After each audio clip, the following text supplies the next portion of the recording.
ninguJehova uNkulunkulu wakhipha ezweni laseGibhithe Israel. Sure. Uthi kungabi nabanye uNkulunkulu ngaphandle kwami. Bona bathi uShembe uNkulunkulu. Eish.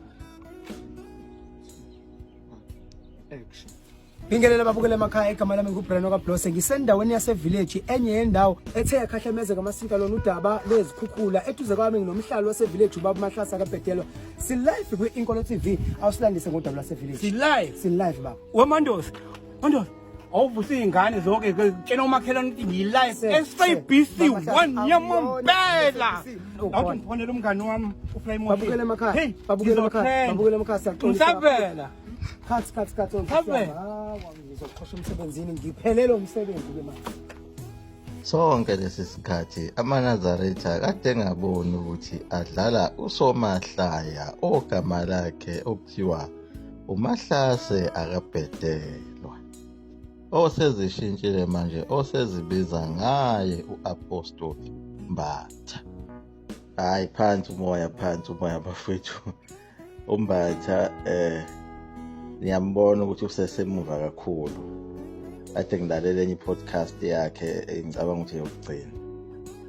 Abantu abanjengalaba babevele bekhona nangesikhathi sakhe umqali wendlela ngalesa sikhathi. Ingakho nje umqali wendlela wayethi mayichazele kahle ngalo uNkulunkulu okuthiwa uShembe. Mawunomoya ingcwele wawumukela ingakho nje ibandla walikhanda ngaba befundisi bamaKristu ababenomoya ingcwele.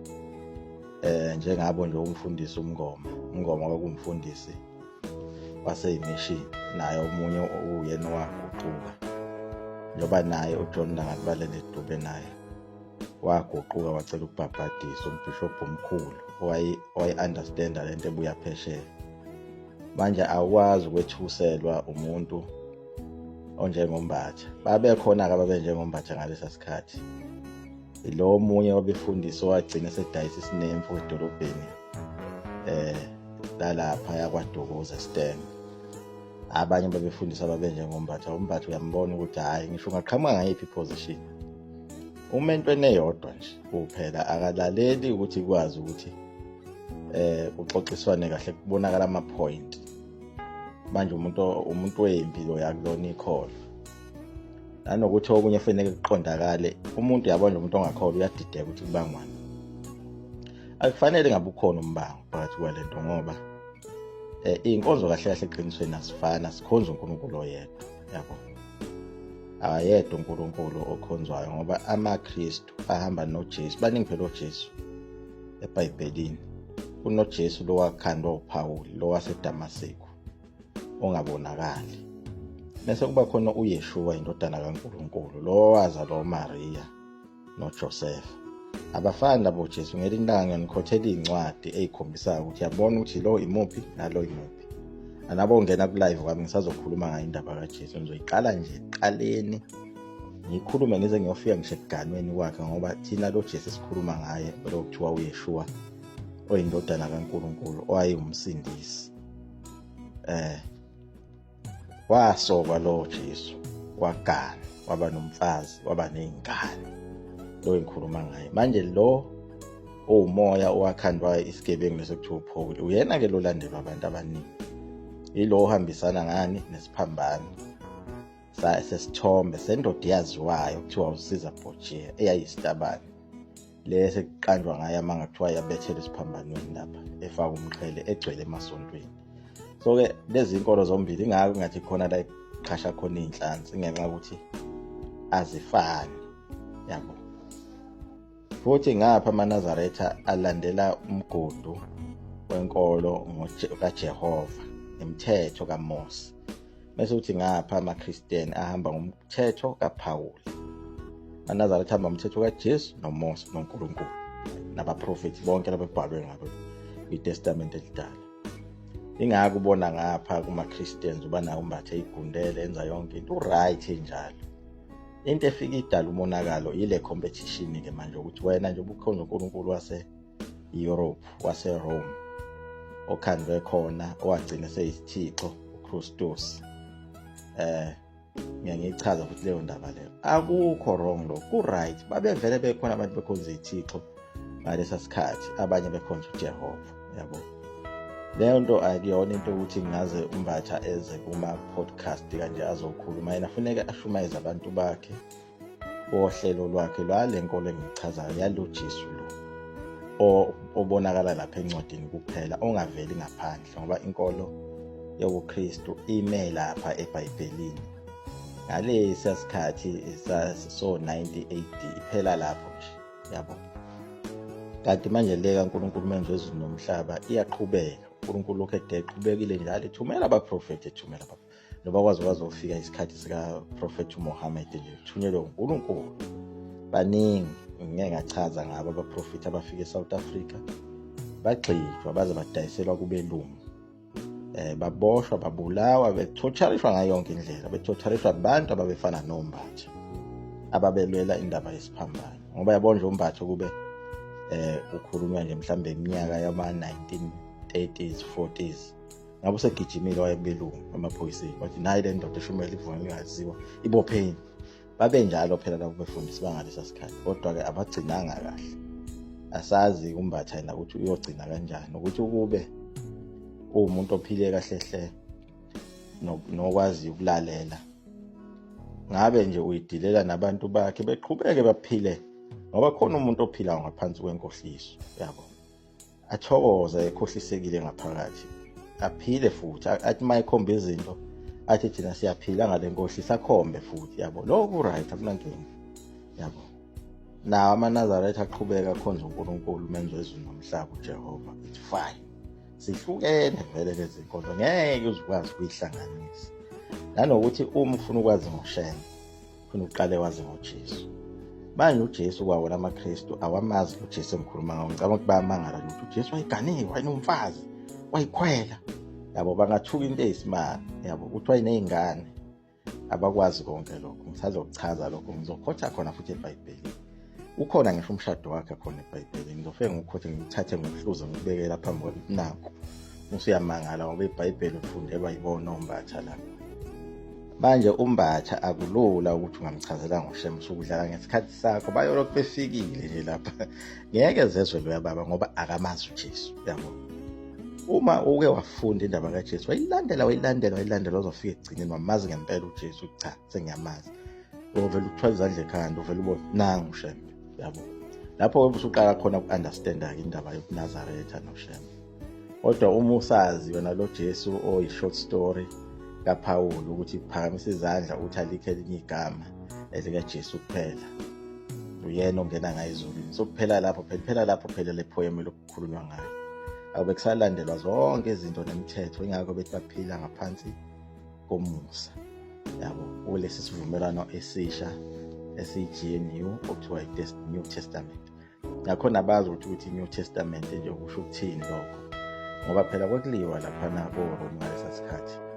Into efana naleya incwadi yomthethosisekelo le nathi sake sanikwa yona entsha, esivumelwano sokuthi siza kwidemocracy, uhulumeni oyi-Rainbow Nation ovumela abelungu ukuthi bahlale phezu kwethu, nathi sivume ukukhosozela bona. Into enjalo eyayenziwa laphana ngoba iBhayibheli langempela lisetshenziswa kuJesu ilele libizwa kuthiwa iTestament elidala.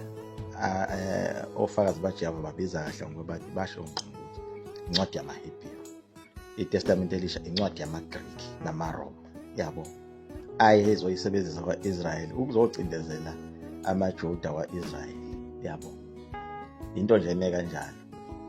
Ekhandwe leyo ncwadi esisekelweni sokuthi njengoba basebeyithumbile uIsrayeli, kwase kubukisiswa lapha sekuhluzwa izinto, kuhluzwa iTestament elidala, kukhandwe iTestament elisha. Hayi, no, ayiyekwe lento, isusele kuthiwa kohlatshelwa uNkulunkulu entabeni, iyekeni.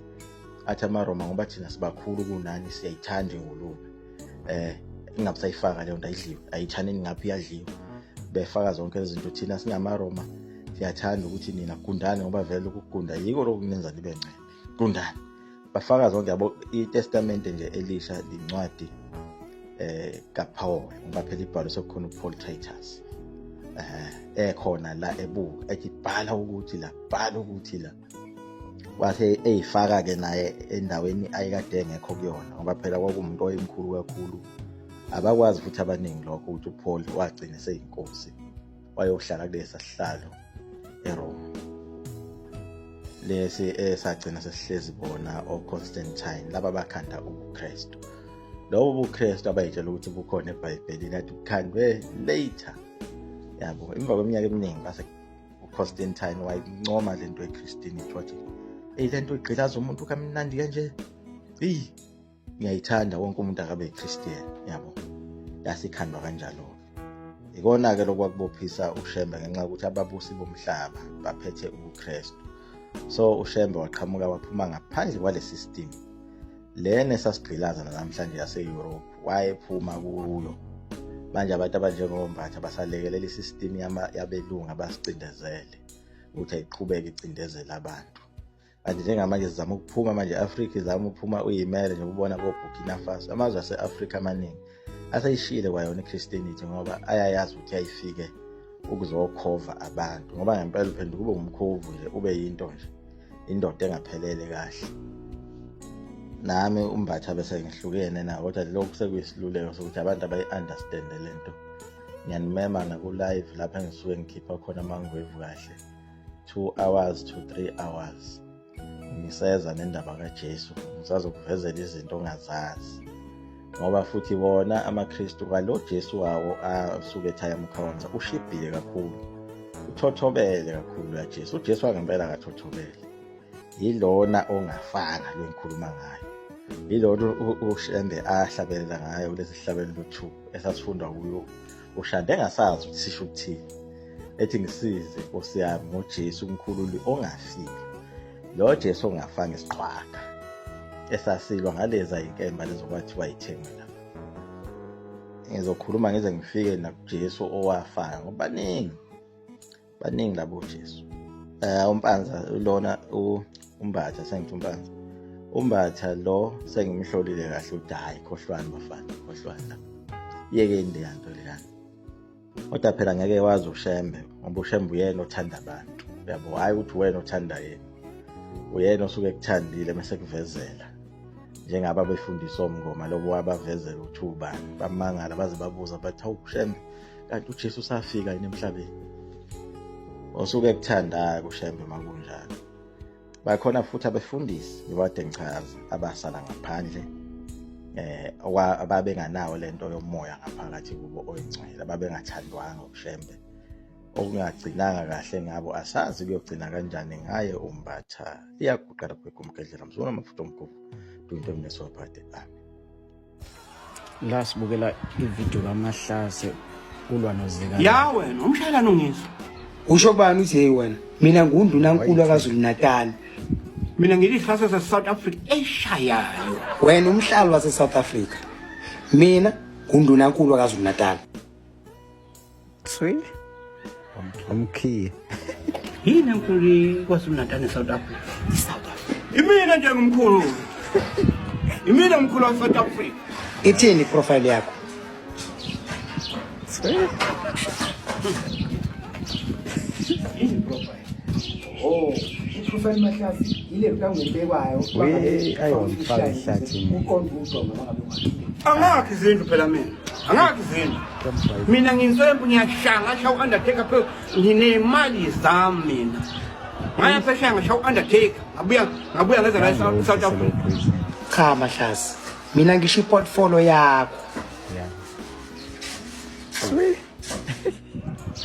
akayazi usawubuza kulona futhi yini portfolio Yini portfolio? ngakho Yamasukhisi yamabhuku labelungu impela babamhlobo. hayi into engithanda uMahlase into mangayazi uyayibuza kodwa nje lapho ubuza kumuntu ongazi ukuthi lapha Mahlasi kwafika phakathi ubuza komunye uhobo ebhalile akayiboni right noma akayiphasisa phela wagoqonge awafake phakathi. Ngihlangana naphi mina namaphepha?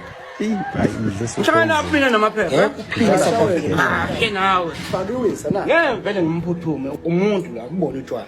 Utshwala sonto dala dihlasezi Ngempela manje Funa umlando ngoshe. ya Umlandela. yena sikebe Hayi ngiyakuzwa Ndunankulu.